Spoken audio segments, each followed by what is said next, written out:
Shalom teman-teman semua. Shalom. Hai, apa kabar semuanya? Akhirnya aku bisa bernyanyi lagi. Idih. Akhirnya aku bisa jadi WL lagi setelah sekian lama tidak menjadi WL. Aku mau nyapa satu-satu. Ada Hai Koyo, Hai Niko, Hai Antonia, Hai Feve, Hai Karin, Hai. Ini siapa nih ya? Gerard. Hai. Gerard namanya terbalik, Gerard. Ada Senja, ada Tania, ada Fitri. Hai guys, senang bisa bertemu lagi dengan kalian. Walaupun kita masih pakai Zoom gitu ya, tapi nggak apa-apa. Seenggaknya kita masih bisa ibadah bareng-bareng walaupun di rumah masing-masing. So, aku mau ngajak teman-teman buat nyanyiin lagu pertama. Aku mau ngajakin teman-teman untuk nyanyi lagu Mengejar Hadirmu. Karin boleh di-share?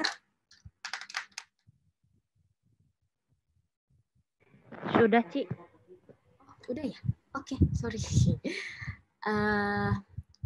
Kita nyanyikan lagu ini dengan penuh dengan ucapan syukur. Kita nyanyikan lagu ini di rumah masing-masing ya semuanya. Ikut nyanyi bareng-bareng sama aku.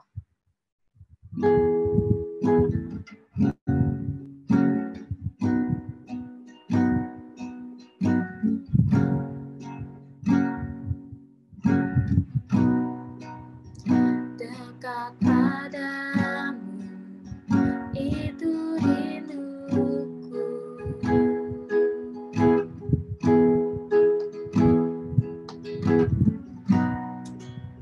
setiap kataku kau pun menunggu.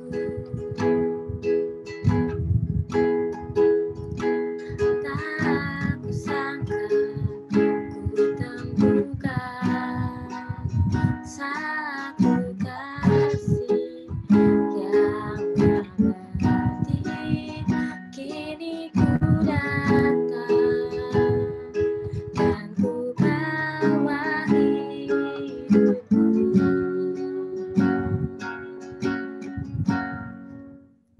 Memandang wajahmu, mengikuti kebaikanmu, mengejar hadirmu dalam hidupku, membawa sembahku, menyatakan kebesaranmu,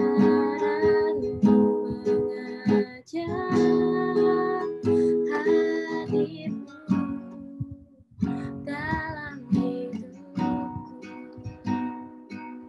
Tolong lagi dari awal ya semuanya. Dekat padamu itu rinduku,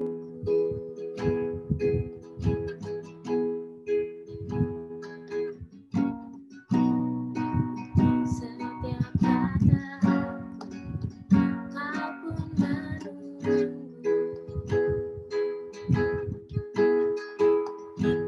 Tak kusangka ku temukan satu kasih yang abadi. Kini ku datang dan ku bawa hidupku,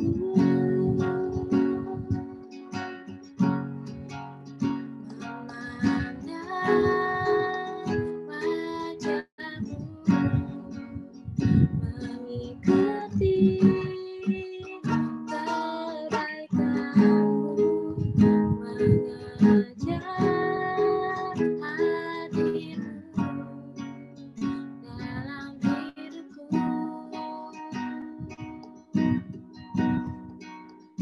membawa sembahku,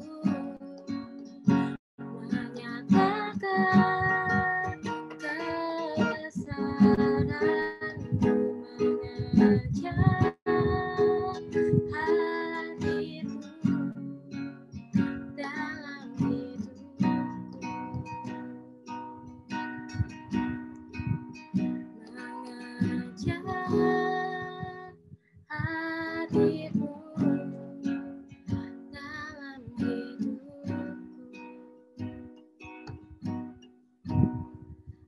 Mari teman-teman kita bersatu dalam doa. Tuhan Yesus yang baik, terima kasih ya Tuhan untuk hari ini kami sudah bisa diberikan kesempatan untuk melakukan aktivitas kami ya Tuhan di luar rumah, ada yang sekolah, ada yang kuliah, ada juga yang bekerja ya Tuhan. Kami bersyukur juga ya Tuhan di tengah kesibukan kami masih bisa menyempatkan diri kami untuk sama-sama beribadah pada hari ini ya Tuhan. Kiranya Kau yang berkati KYTB ini dari awal hingga akhirnya ya Tuhan, supaya bisa berjalan dengan lancar. Kau juga yang berkati Niko ya Tuhan, yang nanti akan membawakan setiap firman-Mu. Kiranya Niko bisa membawakan dengan baik, dan kami, para jemaat pun bisa mengerti dan bisa kami terapkan dalam kehidupan kami masing-masing. Dalam nama Tuhan Yesus, kami berdoa dan mengucap syukur. Haleluya. Amin. Yeay. Mau nyapa teman-teman lagi yang baru join. Ada siapa nih? Ada Yani. Ada Irma. Oke guys, aku mau ngajak lagu kedua. Ini nggak ada yang mau buka kamera nih. Nggak ada yang mau menunjukkan wajah-wajah cantik dan gantengnya. Udah banyak, ada yang cantik nih, banyak nih. Ada Nonia, ada Irma, ada Niko, ada Poyo gitu kan, ada Gerard gitu, udah pada menunjukkan wajah cantik dan tampannya. Yang lain nggak mau join nih, biar ikut geng cantik dan ganteng sama kita. Ya Karin, kok dimatiin lagi sih, Rin? Aku mau ngajak teman-teman untuk nyanyi lagu Bertemu Dalam Kasih-Nya, tapi nyanyinya lebih semangat lagi ya guys di rumah. Boleh kalian mau joget, kalian mau tepuk tangan, kayak kalian mau jungkir balik juga terserah dah, nggak ada yang lihat kan. Di rumah masing-masing, ada yang di kamar juga, jadi kayak bodo amat dah, terserah kalian mau ngapain, yang penting nyanyi dengan semangat. Oke. Tunggu dulu bentar ya guys.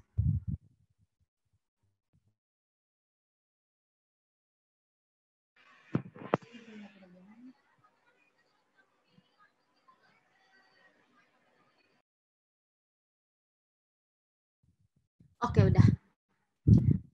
Mari sama-sama kita nyanyikan lagu Bertemu Dalam Kasih-Nya.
Yeay, mantap guys. Oke. Maafkan aku ya kalau misalnya kualitas menggenjrengku dan menyanyiku tidak seindah itu. Cukup agak memuakkan gitu, tapi nggak apa-apa ya. Sejujurnya sih kalau boleh jujur, sejujurnya kalau boleh jujur, agak sedikit cerita dikit boleh ya? Boleh nggak? Dikit aja. Boleh nggak Karin? Kok lu kaget? Nggak boleh. Apa Ci? Suaranya putus-putus. Mau cerita dikit boleh nggak? Boleh, mau cerita apa tuh? Iko, boleh nggak gue cerita dikit? Dikit aja. Tenang, gue nggak akan ngambil jatah lu kok. Jadi sebenarnya tuh gue hari ini sebenarnya ya kayak udah kayak hampir mau tepar gitu guys. Jujur banget. Kayak, aduh, lu boleh tanya Irma dah. Kemarin gue tuh sama tim gue habis ke Cikarang, tapi tuh pulang pergi tuh macet banget. Kacau sih, kayak Cikarang kan jauh ya, daerah yang banyak kontainer bla bla bla kayak gitu. Terus yang nyetir gue 2,5 jam lebih ada kali tuh buat berangkat doang gitu. Terus kayak apa ya, pas di sana tuh cuman kayak apa ya, kayak nge-lag gitu otak gue. Lu tau kan gue udah lemot makin lemot gitu, kacau. Kayak nggak bisa kerja. Jadi ujungnya di sana cuman kayak bantuin dikit, dekor itu pun juga dikit banget gitu. Tapi kayak udah tenaga tuh kayak udah setengah hilang, kayak udah dikit lagi dicetek juga gue kayaknya udah pingsan itu. Terus pas di jalanan tol itu gue bener-bener kayak mata gue tuh berat banget, parah sih. Beratnya tuh kayak orang ngantuk dikasih obat tidur gitu. Gue cuma doa kayak aduh Tuhan, kayaknya kalau misalnya gue ketiduran bablas nih orang semua nih. Ada Cece, ada Yani, ada bla-bla kayak gitu, karena bener-bener ngantuk banget. Dan nyetir tuh udah nggak nyaman banget. Gimana sih nyetir orang ngantuk tuh kayak udah enjet-enjet kayak gitu, padahal semuanya yang ada di mobil itu nggak bener nggak diem gitu, maksudnya masih ngobrol gitu, bener-bener masih ngobrol gitu. Cuman gue kayak doa, aduh Tuhan, gila gue bawa orang nih, jangan sampai kenapa-napa gitu. Bener-bener kayak aduh, rasanya capeknya bukan main gitu. Terus akhirnya puji Tuhan udah nyampe kan di rumah, udah bisa sampai di rumah. Tapi pas tadi bangun tuh rasanya kayak ih gile, pengen banget kayak ngechat Antonia kayak, Ton, kayaknya gue nggak bisa deh, suara gue kayaknya kagak mumpuni gitu, nggak bisa gitu. Cuman kayaknya akhirnya kayak doa terus akhirnya puji Tuhan bisa. Karena tadi juga gue agak kerja di luar gitu, daerah Jaksel, dan lagi-lagi macet guys. Gue bingung kenapa sih, ada apa dengan macet gitu. Bener-bener kayak kalau misalnya gue nggak doa, nggak serahin semua sama Tuhan, kayaknya gue sekarang juga nggak bisa pelayanan nih. Walaupun kelihatannya simpel ya, lagu gue gini-gini aja, main genjreng juga kayaknya nggak sehebat Karin, nggak sehebat yang lain-lain gitu. Tapi kayak puji Tuhan masih bisa melayani walaupun ini nyawa kayak setengah hilang gitu guys. Tapi doain saja ya, semoga aku tidak hilang di tengah jalan. Nggak ada yang canda.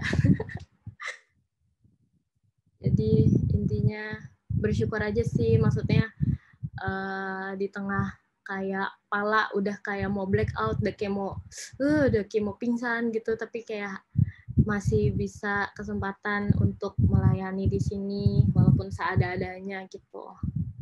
Itu aja sih, rasanya aku tetap bersyukur bertemu kalian. Oke. Hari ini kita akan mendengarkan firman Tuhan yang akan dibawakan oleh Kakak Niko. Sekarang aku mau ngajak teman-teman untuk nyanyiin satu lagu. Aku siapkan hatiku Tuhan.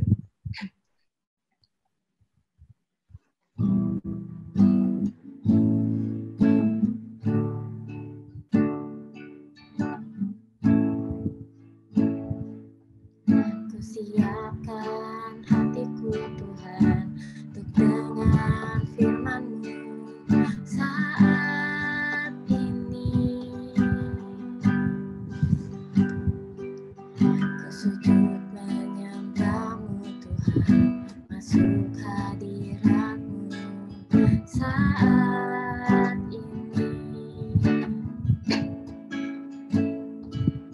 Curahkan urapan-Mu Tuhan bagi jemaat-Mu saat ini. Ku siapkan hatiku Tuhan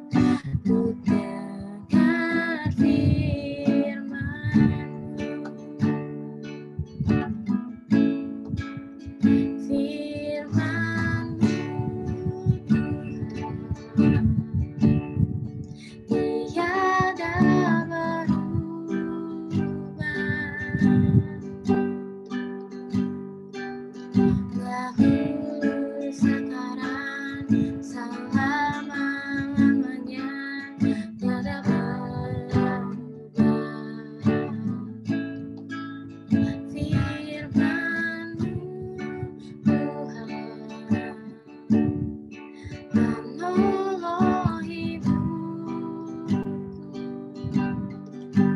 Ku siapkan hatiku Tuhan, ku dengar firman-Mu. Firman-Mu Tuhan tiada berubah. Firman-Mu Tuhan tiada berubah. Dahulu sekarang selama-lamanya tiada berubah. Firman-Mu Tuhan menolong hidupku. Ku siapkan hatiku Tuhan, ku dengar firman-Mu. Hatiku telah siap. Hatiku telah siap Tuhan, ku dengar firman-Mu. Silakan Niko. Thank you, Cevi. Ya, bersyukur ya meskipun mungkin Cevi hari ini badannya capek banget gitu, tapi Tuhan boleh kasih kekuatan gitu ya. Dan thank you banget teman-teman juga selalu setia hadir di KITB, di Komsel. Aku senang banget lihat wajah-wajah kalian yang terus setia gitu, meskipun mungkin sibuk di pekerjaan, capek gitu ya setiap hari, banyak kerjaan, banyak kegiatan, banyak tugas, tapi kalian terus setia meskipun dalam masa-masa sekarang ini. Nah, mari sebelum kita sama-sama merenungkan firman Tuhan malam hari ini, kita mau sama-sama buka Alkitab kita. Kita akan sama-sama merenungkan hari ini dari kitab Lukas, pasal 2, ayat 8 sampai ayat 20. Lukas pasal 2, ayat 8 sampai ayat 20. Kita akan baca bergantian. Harusnya pas ini ya, 12 orang. Lukas pasal 2, ayat 8 sampai 20.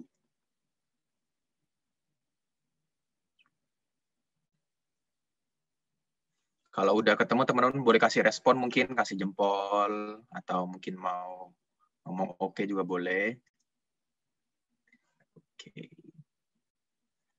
Oke, sebagian besar udah ketemu ya. Lukas pasal 2 ayat 8 sampai ayat 20. Kita akan baca bergantian. Ayat 8, minta tolong Cepi deh mulai dulu bacain untuk kita semua ayat 8. Oke, Lukas 2 ayat 8. Di daerah itu ada gembala-gembala yang tinggal di padang menjaga kawanan ternak mereka pada waktu malam. Thank you, Cepi. Ayat 9, minta tolong Antonia buat bacain buat kita semua. Tiba-tiba berdirilah seorang malaikat Tuhan di dekat mereka dan kemuliaan Tuhan bersinar meliputi mereka dan mereka sangat ketakutan. Thank you. Terus ayat 10, lanjut lagi ke Daniel ya. Bacain buat kita semua. Lalu kata malaikat itu kepada mereka, jangan takut sebab sesungguhnya aku memberitakan kepadamu kesukaan besar untuk seluruh bangsa. Thank you, Dan. Terus lanjut ayat 11. Minta tolong Kak Irma ya, bacain buat kita semua. Hari ini telah lahir bagimu juru selamat, yaitu Kristus Tuhan di kota Daud. Oke, thank you Kak Irma. Ayat 12, minta tolong Fitri buat bacain buat kita.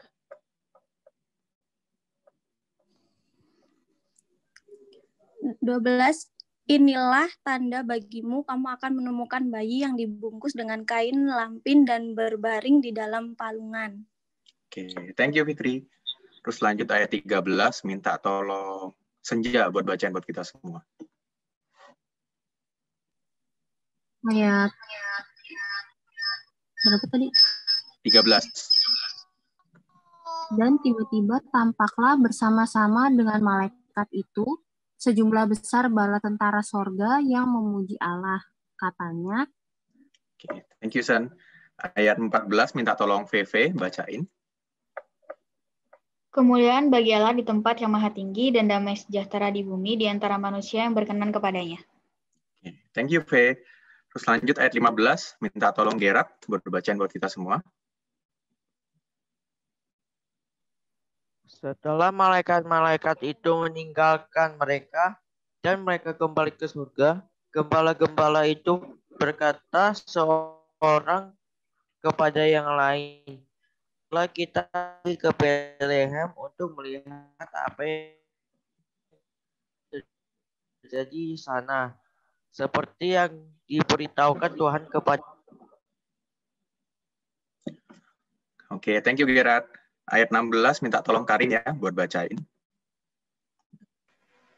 Ayat 16. Lalu mereka cepat-cepat berangkat dan menjumpai Maria dan Yusuf dan bayi itu, yang sedang berbaring di dalam palungan. Oke, thank you Karin. Ayat 17, minta tolong Koyo buat bacain buat kita semua. Dan ketika mereka melihatnya, mereka memberitahukan apa yang telah dikatakan kepada mereka tentang anak itu. Thank you Koyo. Ayat 18, minta tolong Nia ya buat bacain buat kita semua. Dan semua orang yang mendengarnya heran tentang apa yang dikatakan gembala-gembala itu kepada mereka. Oke, thank you.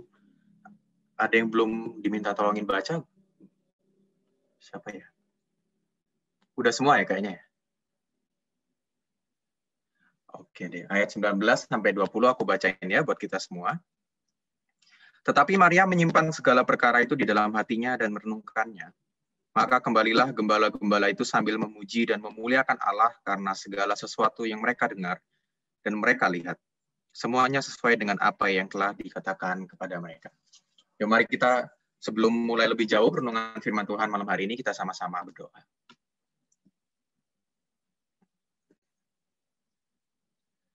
Tuhan, terima kasih malam hari ini Engkau masih memberikan kami kesempatan untuk bertemu, bersekutu, sekali lagi melalui KYTB ini, dan kami boleh sekali lagi Engkau berikan kesempatan untuk mendengarkan firman Tuhan.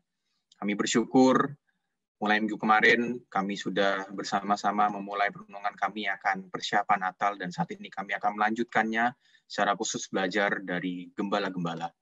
Tolonglah setiap kami Tuhan, supaya kami boleh siap mendengarkan, dan kami juga boleh menyimak dengan baik, sehingga firman Tuhan yang diberitakan bukan hanya masuk ke dalam telinga kami, tapi benar-benar kami pahami, kami mengerti, dan bahkan kami boleh lakukan dalam kehidupan kami. Kami serahkan untuk renungan firman Tuhan malam hari ini, dari awal sampai akhirnya dalam tangan-Mu. Tolonglah hamba-Mu maupun setiap kami yang mendengarkan, supaya kami boleh bersama-sama belajar memahami firman Tuhan.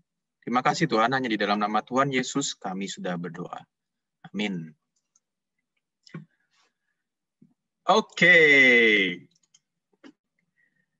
Ya, malam hari ini kita mau lanjutin renungan kita tentang kelahiran Yesus bagian kedua gitu ya. Nah, secara khusus kita akan sama-sama belajar dari bagian atau kisah tentang gembala-gembala. Nah, teman-teman, di sepanjang hidup kita sebagai orang Kristen, mungkin setiap tahun itu kita selalu merayakan Natal yang begitu meriah gitu ya. Penuh gegap gempita, kita ngadain acara inilah, ngadain acara itulah, dan kayaknya kalau bulan Desember tuh nggak pernah sepi gitu. Pasti banyak acara, pasti banyak kegiatan, dan kita di bulan November akhir menjelang masuk bulan Desember tuh pasti kayak semangat banget gitu ya.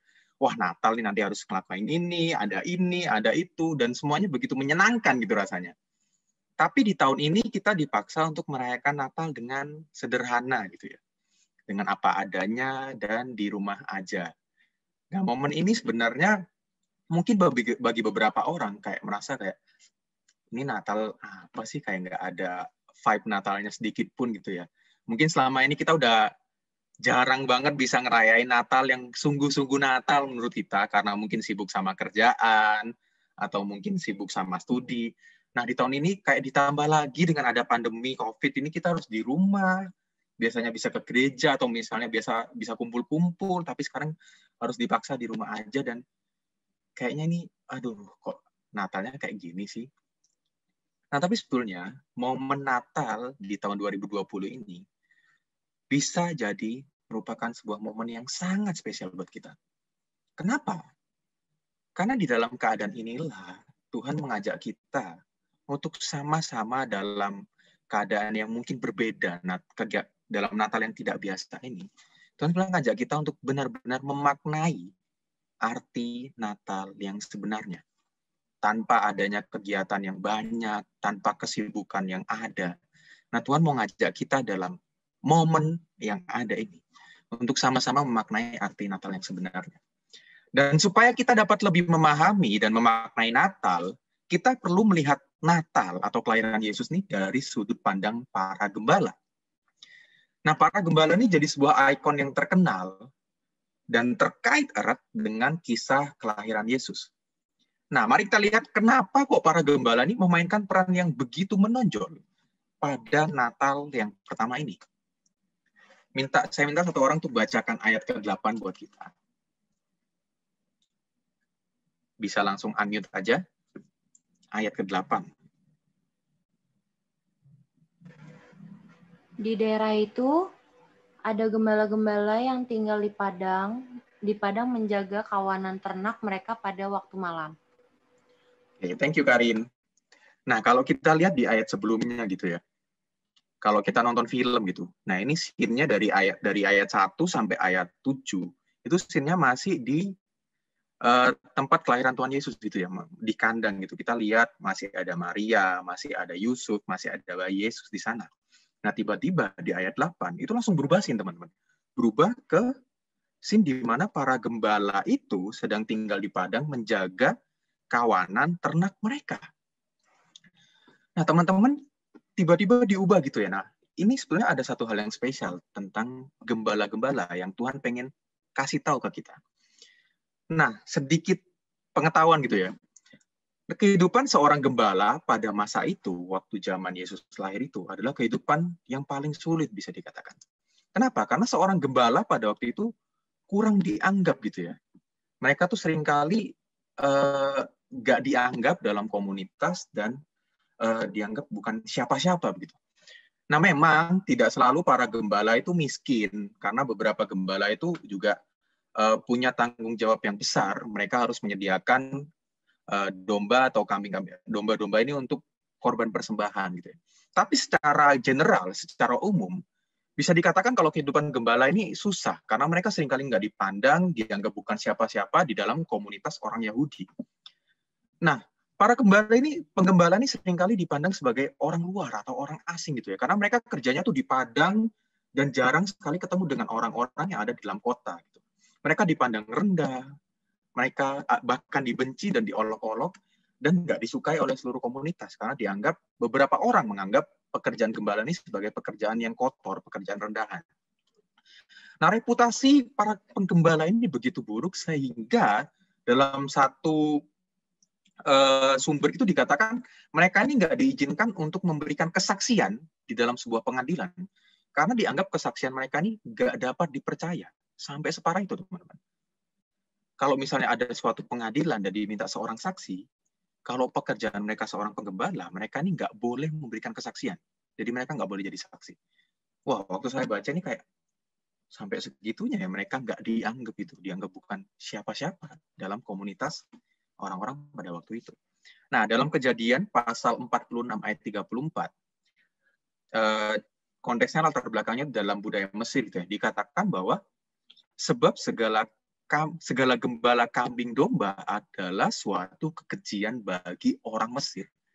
Kata yang dipakai ini kekejian gitu. Jadi mereka sangat jijik, bisa dikatakan sangat benci, nggak suka sama pekerjaan penggembala ini. Nah, penggembala seringkali tidak dianggap dan mereka bukan siapa-siapa dalam komunitas yang ada pada waktu itu. Nah, kita mungkin jadi semakin bingung gitu ya. Nah, kalau mereka bukan siapa-siapa, seringkali mereka nggak dianggap, kenapa kok Tuhan sampai memakai para penggembala ini jadi suatu sosok yang penting dalam kelahiran Yesus gitu ya? Kita mungkin jadi pikir kayak gitu.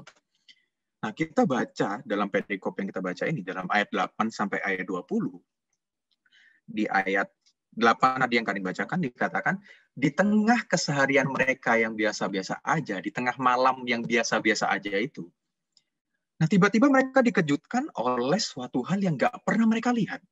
Karena di dalam ayat 9 dikatakan, tiba-tiba berdirilah seorang malaikat Tuhan di dekat mereka, Dan kemuliaan Tuhan bersinar meliputi mereka, dan mereka sangat ketakutan.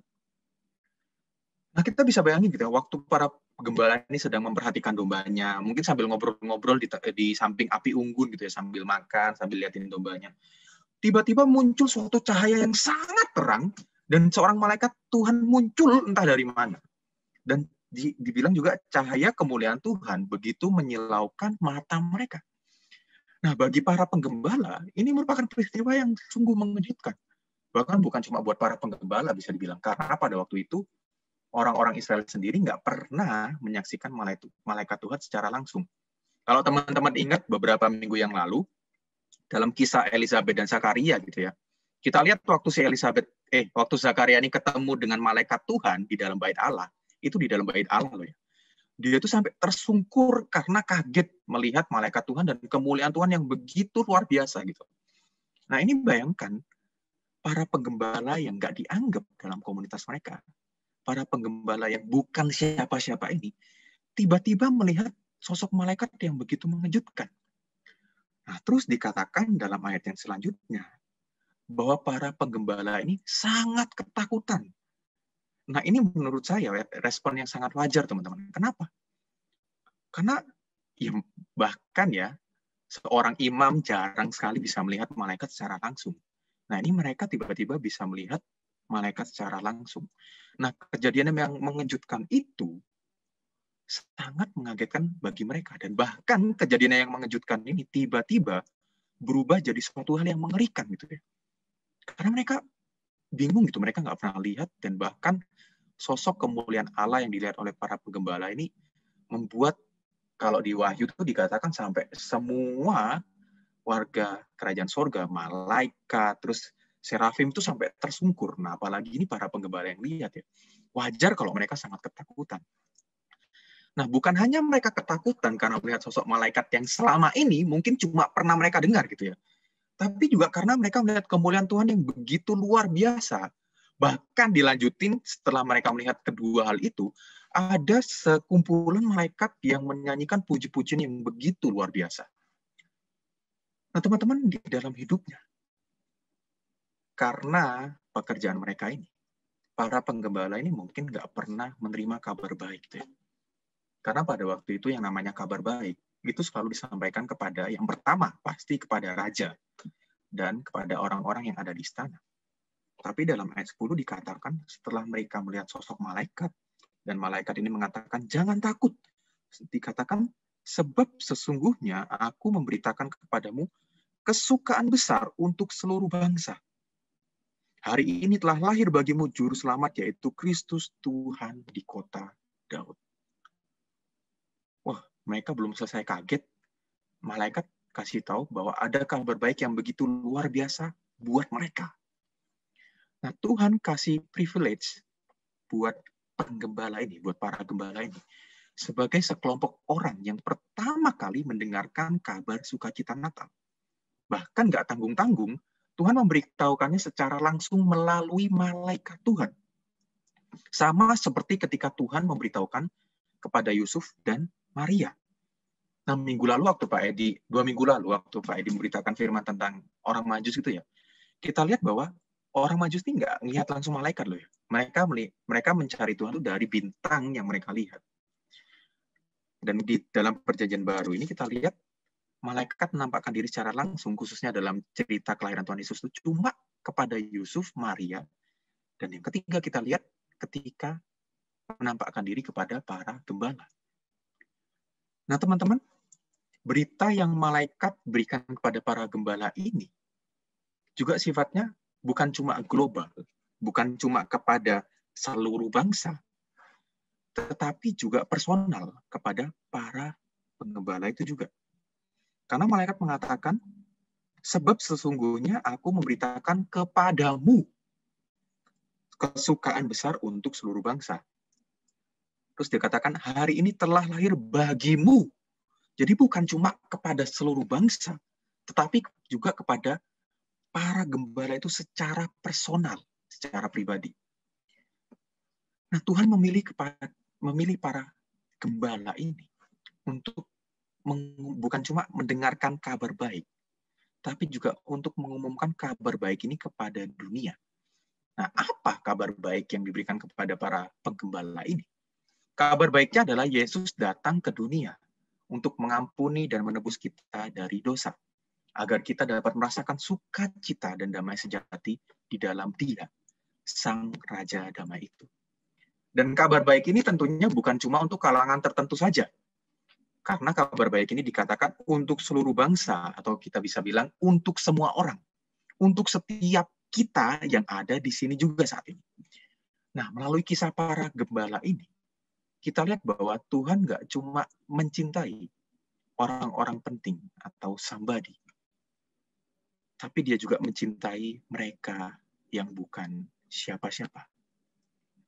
Sekali lagi ya, kita bisa lihat lewat kisah para gembala ini, bahwa Tuhan bukan cuma mencintai orang-orang yang penting aja, the somebodies gitu ya, tapi Tuhan juga mencintai mereka yang bukan siapa-siapa.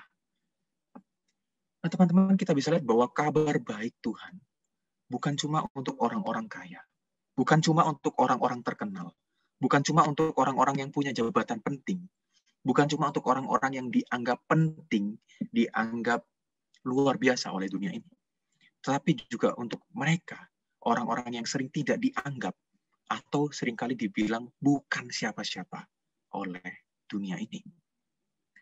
Nah, Tuhan sebenarnya juga memberikan privilege-nya ini juga kepada kita yang bukan siapa-siapa. Pertanyaannya, bagaimanakah respon kita ketika kita diberikan kesempatan yang luar biasa ini oleh Tuhan? Nah, selama ini kita seringkali cuma disibukkan dengan berbagai kegiatan, berbagai acara ataupun perayaan Natal yang begitu meriah dan begitu luar biasa gitu ya. Sampai terkadang kita lupa dengan apa arti dari Natal yang sebenarnya. Kadang kalau anak sekolah minggu ditanyain gitu ya, Natal itu apa sih? Mereka jawabnya tuh, oh Natal itu dapat hadiah, Kak.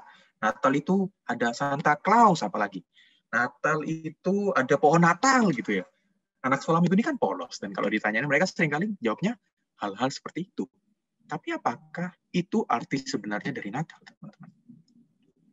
Dan di saat ini, dalam kondisi pandemi seperti ini sebetulnya, ketika kita nggak bisa merayakan Natal yang seperti biasanya, Tuhan mengajak kita untuk kembali merenungkan, apa sih arti Natal buat setiap saya yang ada di tempat ini?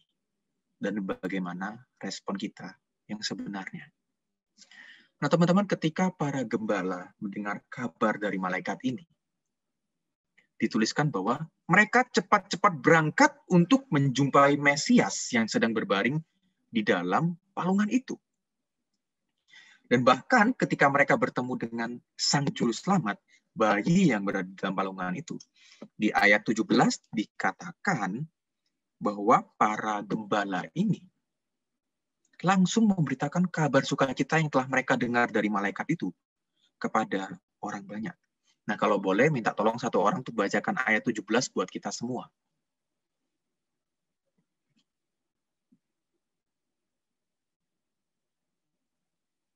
Aku tunjuk deh ya. Minta tolong Cepi deh, boleh bacain biar nggak ngantuk katanya. Ayat 17 ya. Bentar ya. Suaraku masuk nggak sih? Masuk kan?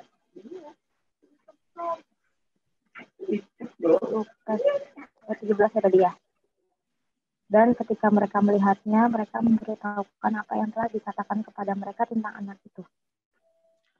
Okay, thank you, Cepi. Nah, kita bisa lihat ya, ketika para gembala itu datang, mereka tuh nggak cuma ketemu sama bayi Yesus, ketemu sama Yusuf dan Maria, bahkan mereka langsung ngomong kepada semua orang yang ada di tempat itu bahwa ada kabar sukacita yang mereka dengarkan langsung dari malaikat yang mengatakan kepada mereka. Nah, para gembala ini merespon berita yang mereka dengarkan dengan penuh sukacita. Ditulis dalam ayat yang berikutnya, bahwa ketika mereka kembali, mereka tuh kembali sambil memuji dan memuliakan Allah. Karena apa yang mereka dengar, apa yang mereka lihat itu, semuanya sesuai dengan apa yang telah dikatakan kepada mereka. Semuanya sesuai dengan apa yang malaikat katakan kepada mereka. Malaikat mengatakan bahwa engkau akan menemui seorang bayi yang terbungkus dalam kain lampin di dalam sebuah palungan. Nah, kalau bayi yang dibungkus dalam sebuah kain lampin mungkin banyak ya di kota Bethlehem waktu itu. Tapi malaikat mengatakan secara spesifik di dalam palungan.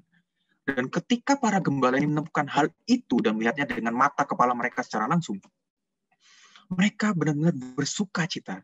Dan mereka memuji dan memuliakan Allah karena apa yang mereka lihat. Nah, teman-teman, domba yang selama ini mereka gembalakan untuk dijadikan korban bakaran itu, mereka rasa itu nggak perlu lagi. Kenapa?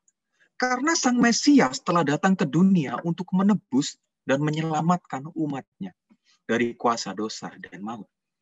Sang Raja Damai itu yang telah selama ini dinubuatkan, sudah datang untuk memberikan sukacita dan damai sejati yang selama ini manusia cari-cari. Nah, kalau kita jadi salah satu dari para gembala itu, aku yakin pasti kita memberikan respon yang sama. Dan sama seperti para gembala, Tuhan juga memberikan privilege-nya pada kita. Tuhan juga memberikan kesempatan kepada kita yang bukan siapa-siapa ini untuk mendengar, menerima, dan bahkan memberitakan kabar baik ini kepada orang lain juga.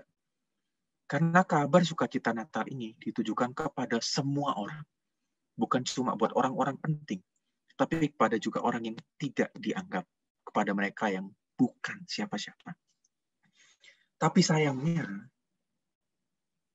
makin ke sini makin banyak orang Kristen yang merasa eksklusif. Banyak sekali orang-orang Kristen eksklusif. Apa sih orang Kristen yang eksklusif ini? Mereka adalah orang-orang Kristen yang mendengar, menerima kabar sukacita Natal. Tapi mereka nggak mau membagikan kepada orang lain yang belum pernah mendengarnya. Mereka cuma berhenti sampai mendengar dan menerima. Tapi mereka tidak membagikannya kepada orang lain.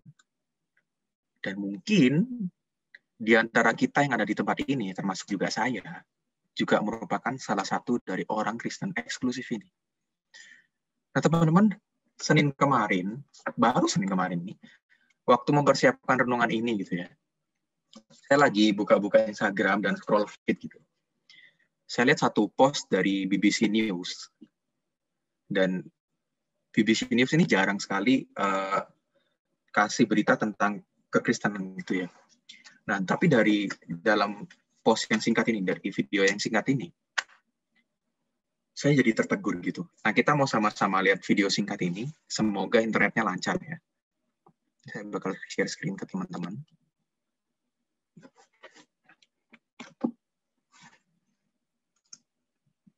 Kalau suaranya masuk, boleh kasih jempol ya teman-teman, supaya aku bisa tahu.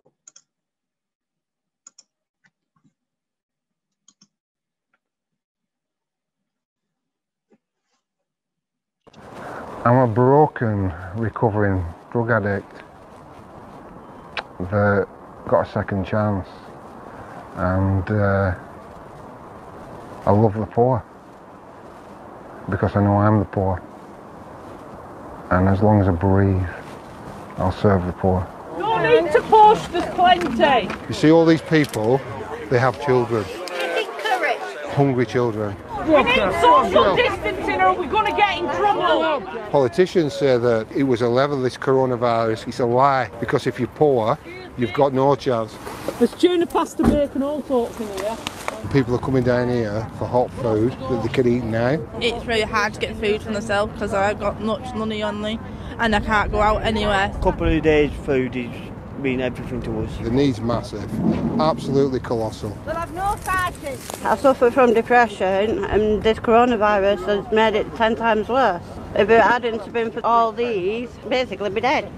You've seen people who are working that can't make ends meet. Every time you get any money, it disappears as fast as you've got it. The bills swallow it up. With the coronavirus as well, with the reduction in wages, it's not easy to cope. So this means you can eat? Yes, yeah, you can eat and it helps out wherever you're stuck. Runny with chocolate one. I think they've all got chocolate here, brother. Tonight, some of these guys are sleeping on the concrete. This is the church I represent. Suaranya masuk nggak ya tadi? Oke. Jadi waktu kemarin Senin malam gitu ya, waktu lagi buka feed IG dan scroll satu post ini, saya langsung mikir gitu ya. Ini adalah situasi di Inggris selama pandemi COVID-19. Beberapa waktu terakhir gitu. Nah, itu sebenarnya videonya masih panjang. Total durasinya 5 menit. Nah, tapi dari 1 menit video tadi aja kita bisa lihat bahwa di sana juga banyak orang-orang yang kelaparan gitu ya. Dan Mick Fleming ini adalah seorang pendeta yang dulunya dia adalah pemakai narkoba, tapi sekarang dia sudah berhenti dan dia melayani Tuhan sebagai pendeta gitu ya. Dan dia tuh pelayanannya ke orang-orang jalanan gitu. Nah, teman-teman, waktu saya lihat gitu ya, saya bertanya dalam hati gitu, apa yang sudah saya lakukan buat mereka, buat orang-orang jalanan, buat mereka yang membutuhkan ini. Apa yang sudah saya lakukan buat mereka, Tuhan? Karena kita tahu kondisi di negara kita, Indonesia, jauh lebih parah daripada yang terjadi di Inggris gitu ya. Bahkan sebelum pandemi ini terjadi, sudah banyak orang-orang yang kelaparan, mereka yang hari lepas harinya tuh berjuang begitu luar biasa untuk bisa makan sesuap nasi. Teman-teman, pandemi ini memang nyata gitu ya. Virus COVID-19 ini nyata. Tapi kelaparan dan penderitaan yang mereka rasakan juga nyata. Nah, waktu saya lihat, saya merasa kayak Tuhan tanya gitu ke saya pribadi. Terus, apa yang sudah kamu lakukan buat mereka, Niko? Nah, waktu saya lihat video ini, terus waktu saya baca firman Tuhan ini, saya renungin firman Tuhan, saya teringat dengan satu gambar yang menegur saya pada momen Natal tahun kemarin, tahun 2019 kemarin. Nah, ini adalah suatu ilustrasi yang digambar oleh seorang Romo Katolik. Gambarnya biasa, teman-teman. Ilustrasi biasa. Jadi di gambar ini kelihatan ya, di dalam rumah itu ada orang-orang yang sedang merayakan Natal bersama keluarga. Tapi pas di luar rumah itu, di samping jendela rumah itu, ada anak muda yang sedang kelaparan, dan ada Tuhan Yesus yang ada di sampingnya. Nah, di satu posting yang lain, si Romo ini mengatakan demikian. Dia ngutip dari Matius pasal 25, ayat 42 sampai 43. 42 sampai 45. Nah, dalam Matius pasal 25, ayat 42 sampai 45 ini sebenarnya bagian tentang penghakiman akhir. Dan Tuhan sedang mengatakan ini kepada orang-orang mengenai apa yang akan terjadi di penghakiman akhir nantinya. Nah, kita bisa baca di slide Matius pasal 25 ayat 42 sampai 43, dan terus saya langsung potong baca ayat 45 ya. Nah, Tuhan Yesus mengatakan demikian kepada orang-orang Israel pada waktu itu. Dia mengatakan bahwa orang-orang baik adalah orang-orang yang demikian. Sebab ketika aku lapar, kamu tidak memberi aku makan. Ketika aku haus, kamu tidak memberi aku minum. Ketika aku seorang asing, kamu tidak memberi aku tumpangan.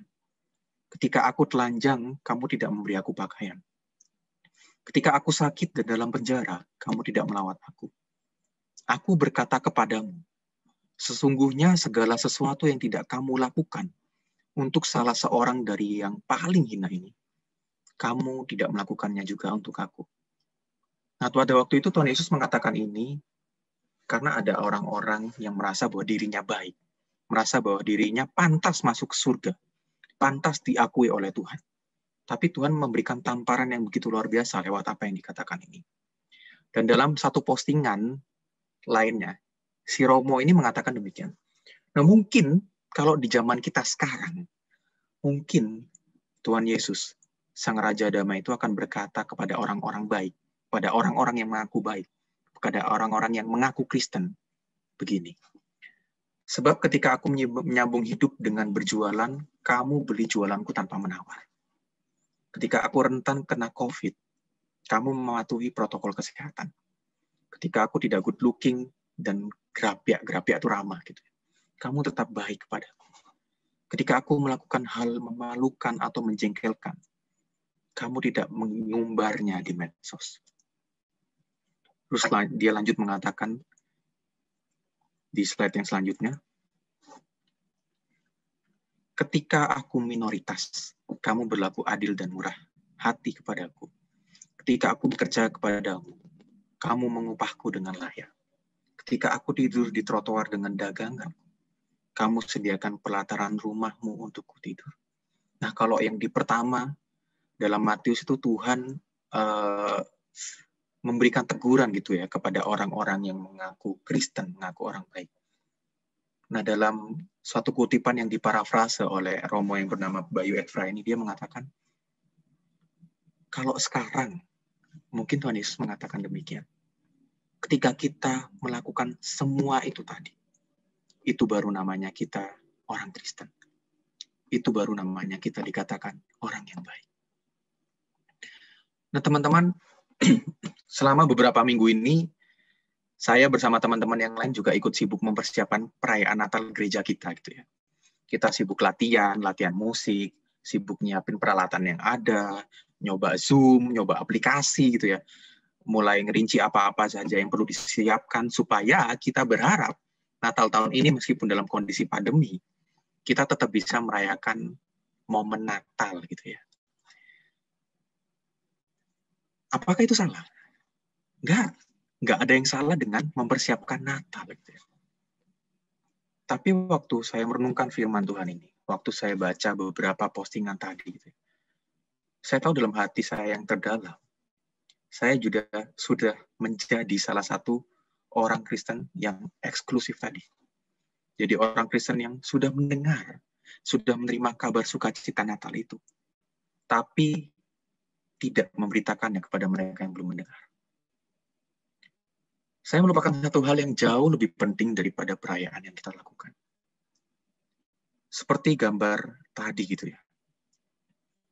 Ketika kita sibuk mempersiapkan perayaan Natal, ketika kita sibuk mempersiapkan tetek bengek yang ada gitu ya, mempersiapkan pujian, mempersiapkan kegiatan yang ada gitu ya. Nah, mereka yang bukan siapa-siapa itu di luar sana, mereka juga sedang membutuhkan tindakan kasih kita. Mereka juga sedang membutuhkan penghiburan dan pertolongan dari kita. Mereka butuh akan kabar sukacita Natal yang nyata lewat perbuatan kita.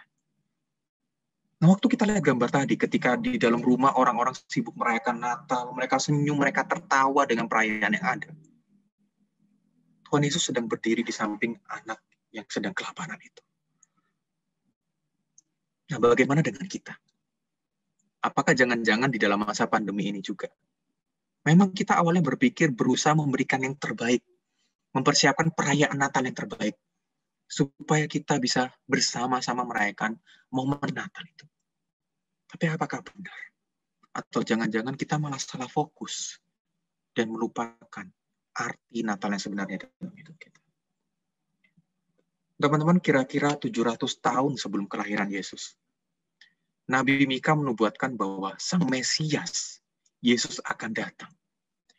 Dan dia akan bertindak dan mengembalakan umatnya dengan kekuatan Allah. Dikatakan dalam Mika pasal 5 seperti itu. Nah, bayi yang terbaring di dalam palungan yang disaksikan oleh para gembala tadi akan datang untuk menjadi gembala kita. Dan dia akan mengungkapkan kasih-Nya yang besar kepada kita ketika dia berkata, "Akulah gembala yang baik." Dan gembala yang baik memberikan nyawanya untuk dombanya. Dan kita sudah melihat 2000 tahun yang lalu bahwa Tuhan Yesus bukan cuma datang menjadi bayi yang lahir dalam palungan itu, tetapi dia juga menjadi gembala bagi kita. Yesus bukan hanya menjadi gembala yang menyerahkan nyawanya untuk dombanya. Ia bahkan menjadi salah satu dari dombanya itu, demi menjadi korban penebusan dosa yang sempurna bagi kita. Yesus menjadi gembala yang datang menjadi seekor domba untuk menyelamatkan kawanannya. Dan teman-teman, Sang Anak Domba Allah, Sang Gembala Agung kita, Yesus Kristus datang ke dunia ini, Ia mati buat kita. Bukan cuma supaya kita dapat dipersatukan dalam kasih-Nya, serta merasakan damai dan sukacita Natal itu. Tuhan Yesus bahkan memberikan kita kesempatan. Tuhan Yesus bahkan memberikan kita privilege agar kita dapat kembali memberitakan kasih dan sukacita itu kepada orang yang belum mendengar dan mengalami kabar sukacita Natal itu. Oleh karena itu lewat postingan kita di medsos, lewat perkataan kita kepada teman kita, kepada orang lain, ataupun lewat tindakan yang kita lakukan. Kiranya melalui setiap hal yang kita lakukan ini, kita dapat memberitakan kasih dan sukacita Natal itu kepada mereka yang belum mendengar dan mengalaminya. Jangan sampai dalam momen Natal ini, kita lagi-lagi disibukkan dengan berbagai perayaan, berbagai kegiatan, berbagai kesibukan kita yang ada. Tapi kita lupa arti dan esensi sebenarnya dari Natal, dari kelahiran Tuhan Yesus sendiri. Yaitu bahwa Tuhan datang ke dunia untuk menjadi bayi dan bahkan nantinya menjadi gembala agung kita yang menebus dosa kita, menyelamatkan kita dari dosa dan maut, supaya kita merasakan damai dan sukacita yang sejati itu. Dan bahkan Tuhan memberikan kita kesempatan supaya kita juga boleh memberitakan kasih dan sukacita yang sejati yang telah kita rasakan itu kepada orang lain yang belum mendengar dan mengalaminya. Kiranya kita dapat terus mengabarkan berita sukacita Natal ini, lebih lagi dalam masa-masa pandemi ini. Mari kita berdoa, teman-teman.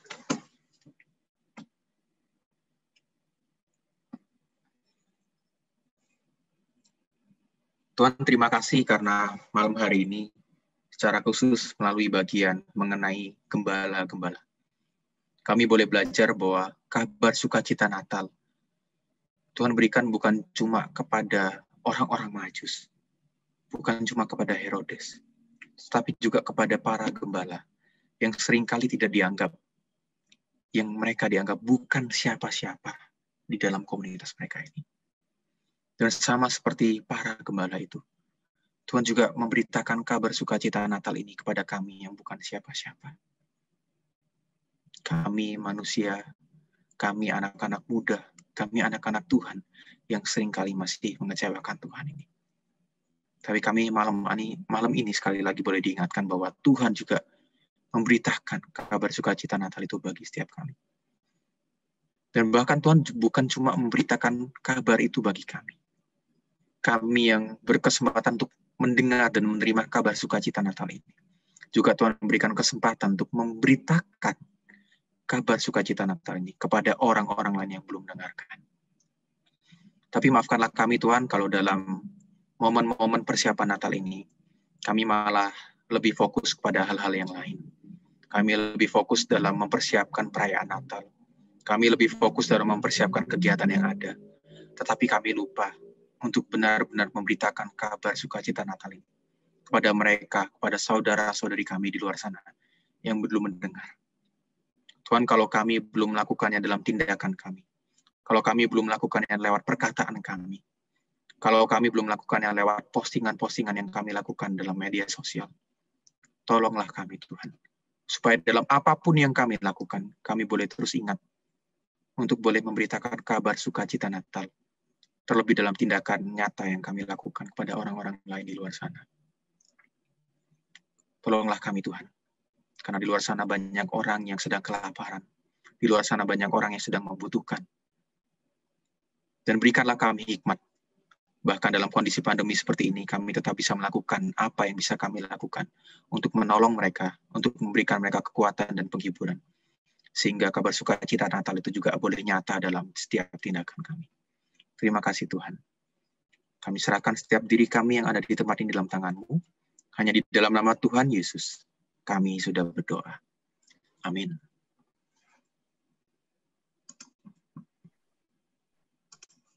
Kembalikan kepada Jevina. Thank you, Nicole. Sudah membawakan firman Tuhan. Next, ada apa lagi, Karin? Ada tambahan kah dari pengurus? Ben, ada tambahan kah? Nggak ada sih. Atau pengumuman gitu? Pengumumannya ada. Hehehe.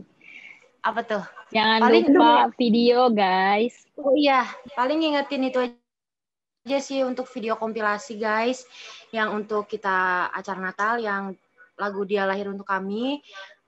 secepatnya bisa dikirimkan supaya Nia bisa langsung mengeditnya biar hasilnya nggak mepet juga, jadi hasil sempurna.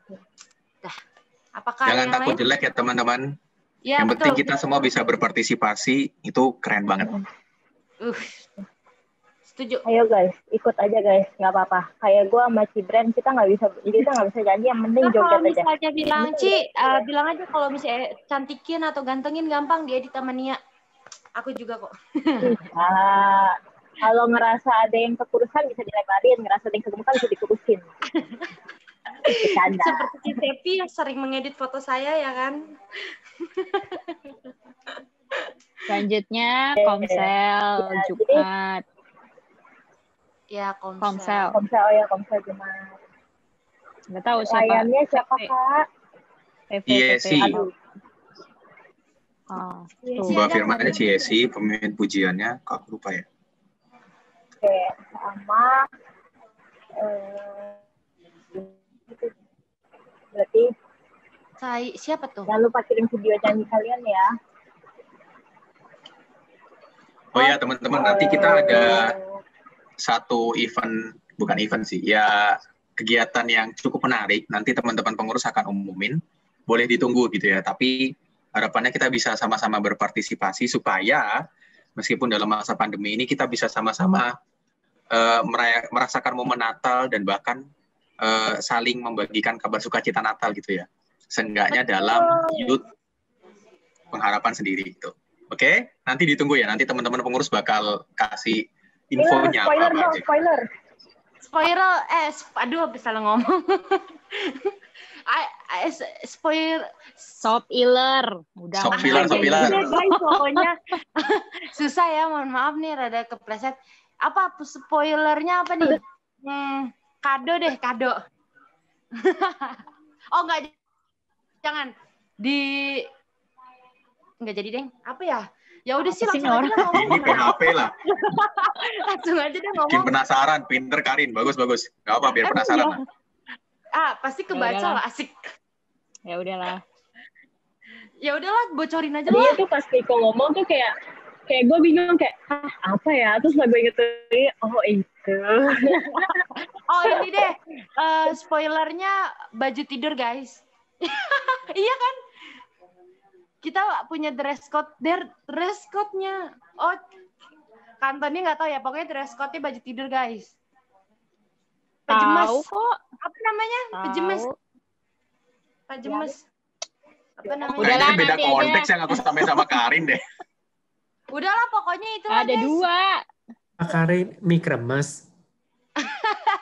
Boleh mie kremes aja, abaikan ketua ya, itu. Kan? Hai guys, ada anak youth tapi versi lebih kecil. Halo. Hai Cicil. Hai Cicil. Jiwa guru sekolah minggunya keluar. Cicepi. Ada on off, hah? Ini berarti kita masih ada doa tutup lagi ya? Sekali lagi. Iya. Lionel. Ya, makan apa itu? Sorry. Boleh doa dulu aja, Ci. Baru nanti kita bisa lanjutin ngobrol.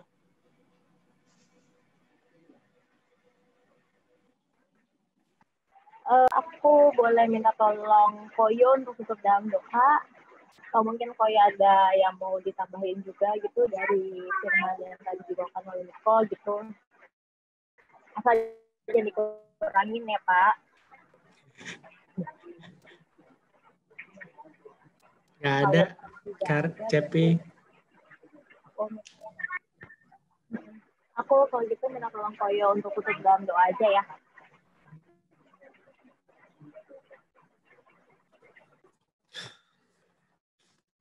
Mari teman-teman kita satu dalam doa. Mari kita berdoa.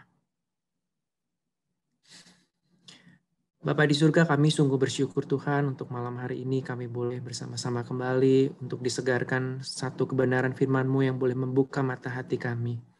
Kami bersyukur ya Tuhan untuk Kristus yang boleh hadir dalam kehidupan kami.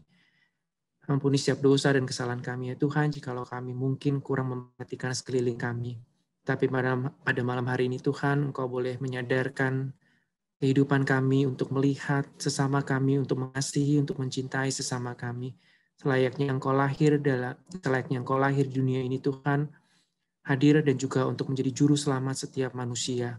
Terima kasih ya Tuhan, dan biarlah kami semakin mengasihi dan semakin mengikuti dalam kehidupan kami hari lepas hari sesuai dengan seturut kehendak Tuhan, dan kebenaran firman Tuhan itu nyata dalam kehidupan kami sehingga kami boleh melakukannya di dalam kehidupan kami hari lepas hari. Terima kasih Bapa di surga untuk kesempatan pada malam hari ini. Kami menyerahkan ya Tuhan untuk persiapan kami Natal, baik itu Natal GKMI Pengharapan ataupun Natal yang lainnya. Biarlah Tuhan sendiri yang memberkati dalam setiap event-event Natal ini, dan juga PGMW, dan juga untuk setiap komisi.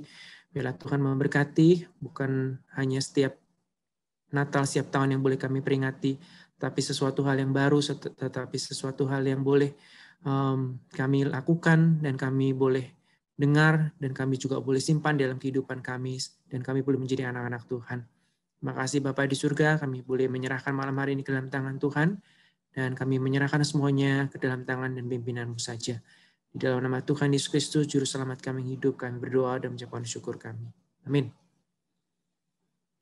Amin. Thank you, Kaniko. Thank you, Cicepin untuk pelayanannya. Thank you, Thank you Koyo. Cepi, Karin, Veve buat pelayanannya.